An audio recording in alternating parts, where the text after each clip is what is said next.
台语文千万字，逐工要和大家做伙来捌一日。顶礼拜北部连续落雨落几落天，这几天总算已经好天啊！若无真侪人感觉讲，规人敢若要生菇共款。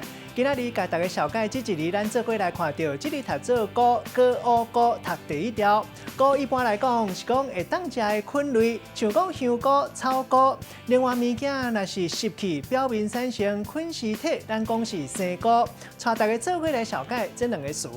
头一个读做生菇，头前讲到，就是因为物件湿气淡去了后，规个喷点产生变化。第二个词是一个较现代词，也毋过咱生活中常常用会到，读做是蘑菇。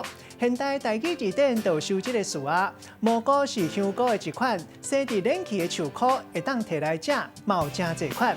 咱用一句话来举例，甲这两个词夹做伙。比如讲，大家欢喜去食牛排，有菜色果子、蘑菇真澎湃。结果内底有一寡菜，淡薄仔生菇，看起来真嗨。大家看了到底，心肝头的心情有够歹。今仔日甲大家小解这一日读做菇，提供予观众朋友来参考。